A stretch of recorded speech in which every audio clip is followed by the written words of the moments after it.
Hi, it's Sarah here, and I'm here with Nala. Dudley's the other side of the room, on his bed by the fire. It's evening here in South Wales, and even though I got both living room lights on, it's still a bit dark. So Nala thinks she's had a hard day. She's very, very tired, and she's pretending she's not awake, and she can't possibly feel what I'm doing, and can't possibly wake up. Sometimes she does a groan, but maybe not today. So you get a lot of channels on YouTube, and they're very much all for what they call modern dog training, which is none of the dominance type training, and it's all about positive reinforcement, positive experiences, and building on those, and telling your dog how he should behave rather than telling your dog how not to behave.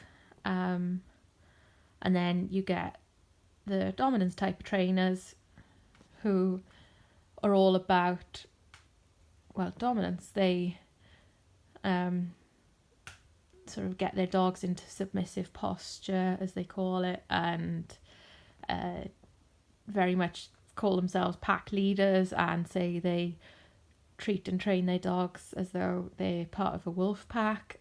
And you find both types of sort of trainers or dog owners very much disagree with one another, and they'll tell you 100 reasons why each other's methods don't work.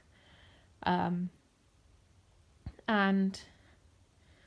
like, basically, if you're not hurting your dog, does it really matter? I mean, personally, I'm far more for the positive modern training, if you like.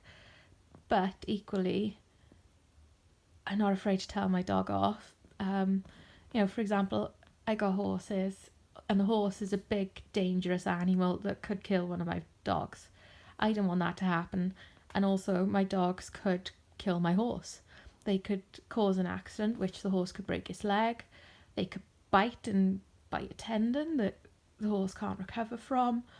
It could bite an artery and the horse could bleed out before I can get a vet. There's lots of things that could happen, and I don't want anybody hurt.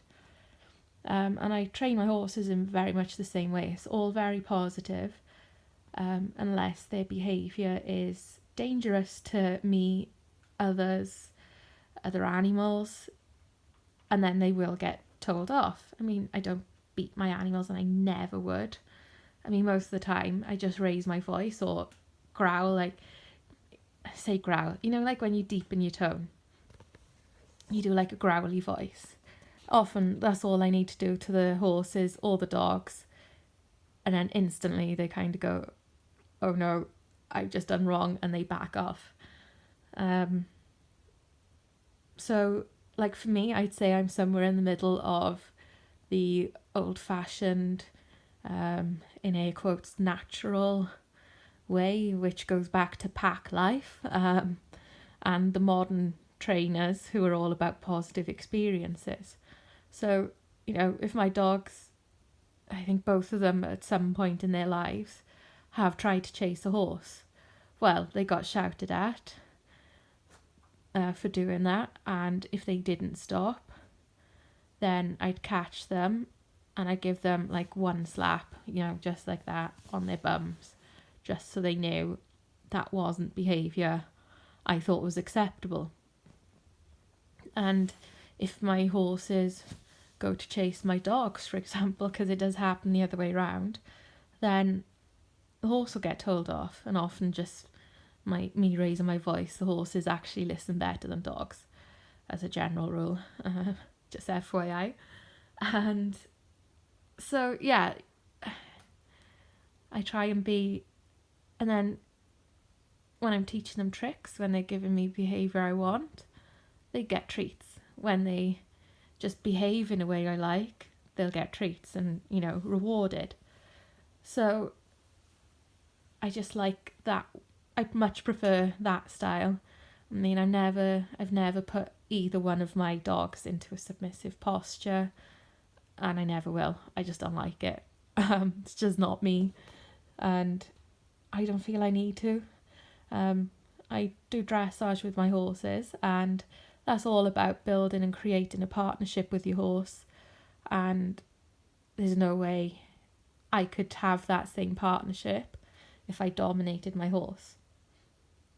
And it's just the same thing with dogs, or the same way I like to be with my dogs. And if any of you guys have horses, and especially those of you that have mares, you'll know that you can't tell a mare, you can't boss a mare around.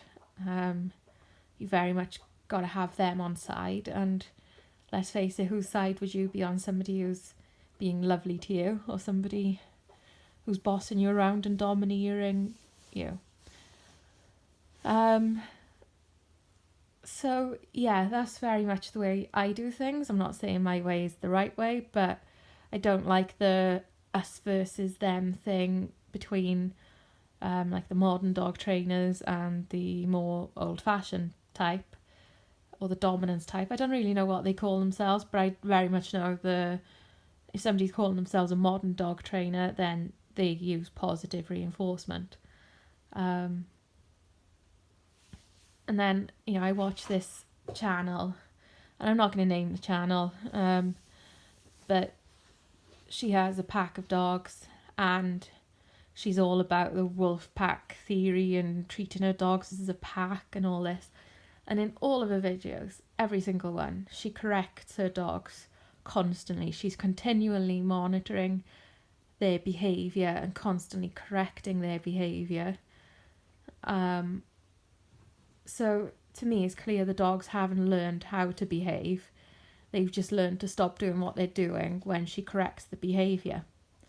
And I gotta be honest, I couldn't live like that, constantly watching my dogs and constantly having to correct their behaviour. And, she may argue that the breed of dog she has are more prone to fighting or whatever dominant behaviour. I can't remember how she always describes them. But anyway, even so, I'm sure they can learn the correct way of behaving. And then this person also never gives the dogs toys because it encourages possessiveness, and possessiveness also leads to more fights. Well, my dogs have toys. Nala's actually got one right by her now. And they don't fight over toys because I've taught them not to fight over toys. Actually, I've never taught them. They never have. But for example, Hector, who you see in some videos, he does get possessive over toys. So I just simply swap to another toy. So if he's getting possessive with one toy, I go and play with my dogs with another toy and ignore him with the toy he's got. So the toy he's got then gets lower reward, because if you've all noticed, dogs always want the toy you've got or the toy that somebody else has. So that's the way I deal with Hector. And if he gets a little bit worse, I will tell him off because I don't want anybody getting bit. And he'd never bite a human, but if he went to snap at one of my dogs, that's not acceptable. And he would be told off for that. And gradually, they will play tug with Hector now, whereas they couldn't at the start. It's the only time really he gets possessive now is, say I've thrown a ball and then they all run for it. Then on the grab, I've only thrown one ball, bear in mind, he will growl at the others to sort of warn them off the ball so he can get it. That's the only time now he does it. So he's clearly learning the correct way to behave around toys. And for Hector, he doesn't actually get that many toys. And then also the toys he does get, is usually only him who plays with them, not the two French bulldogs. So he's never learned that this is how you behave with toys. This is how you share toys. So he's had to learn that by playing with my two. But I could never imagine depriving my two dogs of toys because they love them simply, and it's quite fun to play with them with toys. And this channel, they never seem to play with their dogs. She lets them run around, and they do listen when she calls them and that sort of thing, and I've not seen them be aggressive, but she's constantly correcting their behaviour, and I just couldn't do it. I'd much rather put the time and the effort into training them, not to get their energy levels up or whatever she's constantly telling them off for, or not to dominate and domineer the other dogs. And then, they'd learn how to behave. And then she could relax a little bit, because I couldn't find that very relaxing, having to constantly watch the dogs and constantly monitor behaviour. But I thought I'd just have a video about this, because I see it so much and I'm always trying to learn more, and I watch this channel just to have a rounded opinion and a rounded view on things, which I think is always important. So I feel quite comfortable and confident in saying I couldn't have or keep dogs the way she does, but it works for her, and she certainly doesn't abuse them or mistreat them. So in that way, each to their own, but it wouldn't be for me. That's all. I'll hopefully get a video outside soon and get the dogs actually running and doing something more than just sleeping for 11 minutes. Okay, bye.